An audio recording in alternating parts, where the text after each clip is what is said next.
자, 11번 문항으로 가겠습니다. 자, 11번 문항 같은 경우는 이제 단서에 대해서 물어보고 있어요. 효과적인 단서의 특징이 아닌 것은.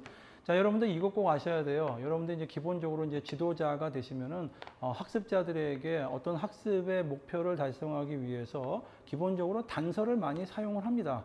자, 단서를 사용하는 이유 같은 경우는 이런 것들이에요. 어떤 기술을 가르쳐 줄 때 여러 가지 어떤 내용을 너무 많은 설명을 하게 되면 잘 이해하지 못하는 경우들이 있을 수가 있어요. 그래서 기본적으로 아주 짧으면서도 간결하면서도 구체적이면서도 또 그 연령에 맞게끔 어떤 그 단서를 딱 던지는 게 있죠. 자, 이런 거를 이제 가장 효과적인 단서의 특징이라고 얘기를 합니다. 이런 거예요. 예를 들어서 이제 배구 같은 경우에 토스 연습을 할 때 가장 먼저 생각하는 게 자, 펄을 이렇게 삼각형으로 벌리죠. 자, 이마 위에 삼각형으로 벌린 다음에 기본적으로 공을 잡고 위로 올리죠. 자, 이런 거를 설명을 이제 길게 하는 것보다는 간단하게 자, 이마 삼각형 올려 짧게 해줄 수 있죠. 자, 이렇게 하는 거를 효과적으로 단서를 이제 제공하는 거죠. 자, 이런 거를 이제 효과적인 단서 특징은 간결성, 구체성, 그 다음에 연령에 맞아야겠죠. 기본적으로 중학생을 지도하는데 중학생들이 알아들을 수 있는 단어를 사용해야지 중학생들이 모르는 어떤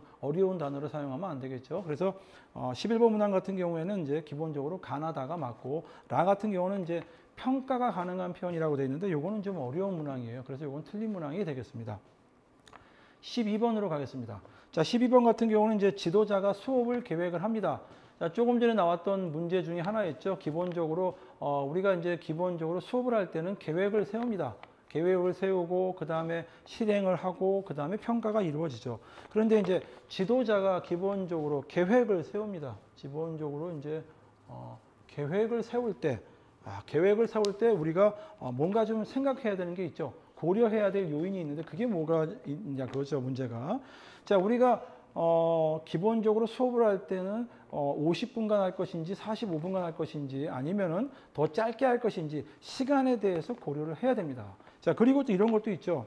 내가 지금 해야 될 이 공간이 내가 해야 되는 학습 과제와 공간이라든가 기구가 과연 갖춰져 있는가 이런 것도 생각을 해야 되죠. 그 다음에 참여하는 학생이 20명이 될 수도 있고 30명이 될 수도 있고 10명이 될 수도 있겠죠. 즉 학생 수도 고려를 해야 됩니다. 기본적으로 계획을 할 때는. 자, 그런데 수업하기 전에 학생들이 학급 회장인지 내지는 전교 회장인지 이런 거를 굳이 알 필요는 없죠. 내지는 부모님이 어떤 돈을 많이 가지고 있는 부잣집 아들인지 이런 건 알 필요가 없어요. 자, 이런 거를 사회경제적 지위라고 하는데 이런 거를 고려해야 되는 건 아니죠. 그래서 답은 나번이 되겠습니다. 상식적으로 다가설 수 있는 문항이었어요.